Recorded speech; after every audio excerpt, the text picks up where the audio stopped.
She opens her eyes, and the first thing she notices is the silence. Not the silence of an empty house, but the silence inside her own body. The familiar, gnawing ache in her lower back is gone. The dull protest in her knees as she moves is absent. For a moment, she lies perfectly still, bewildered by this new, weightless feeling. Then, she sees her hands on the quilt. Smooth, the skin is taut, the faint blue veins mapping a terrain of strength, not decay. She brings them to her face, tracing the curve of a cheekbone, a jawline firm and unfamiliar. She stumbles out of bed, not with the careful, calculated movements of an 80-year-old, but with a fluid grace she had long forgotten. The mirror stops her breath. It's her, but it's the her from the family album, the one smiling beside a young, strong man, the one with eyes untouched by the weariness of decades. For a heartbreaking second, she sees her own mother in the reflection, that same bright, untamed hope in the gaze. A sound pulls her away, a giggle, then another. She pushes open the door to the children's room, and there they are. Her son, the future engineer, is a tiny lump under a blanket covered with cartoon rockets. Her daughter, the formidable lawyer, is curled around a stuffed bear, her breath a soft, rhythmic whisper. She doesn't wake them. She just stands there, drinking them in, the sheer, overwhelming life in them. She had forgotten the sacred quiet of a sleeping child, the profound peace of it. The mess of toys on the floor isn't an annoyance. It's a beautiful, chaotic mosaic of their existence. A crayon drawing taped crookedly to the wall is a masterpiece. She wants to freeze this moment, to hold its perfection in her cupped hands forever. The day unfolds like a dream in reverse. At breakfast, the oatmeal tastes like nectar. The children's bickering is not a noise to be silenced, but a symphony of their vibrant personalities. She doesn't rush them. She listens, truly listens, to their silly, profound stories. And then there is him, her husband. He comes in from the garden, his shoulders broad, his smile easy. He swoops their daughter up in his arms, making her squeal, and then he winks at her. A simple, loving wink that sends a jolt of memory and desire through her young body. She sees his hands, strong, capable hands that built their life, board by board, dream by dream.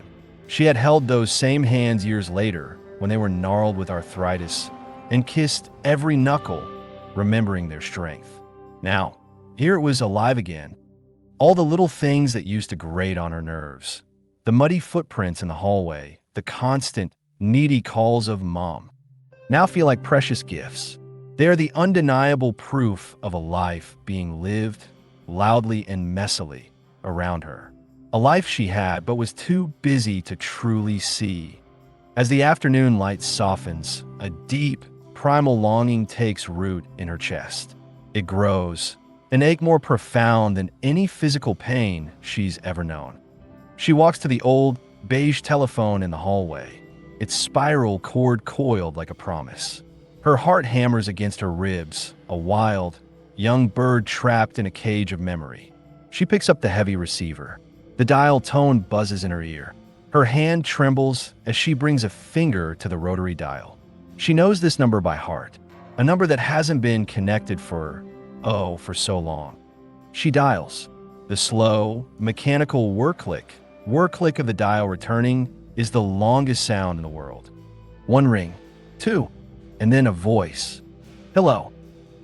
It's her, young, vibrant, filled with an energy that time hasn't yet stolen. The voice she has heard only in the deepest, most faded corners of her dreams for over 40 years. The air leaves her lungs. She cannot speak. A sob, thick with a lifetime of longing, catches in her throat. Tears, hot and silent, stream down her face. Hello, who is this? Her mother asks again, a hint of concern now coloring that beloved voice. She swallows hard, forcing her voice to work around the edges of the emotion. Mom, it comes out as a broken whisper. It's me. I just wanted to hear your voice.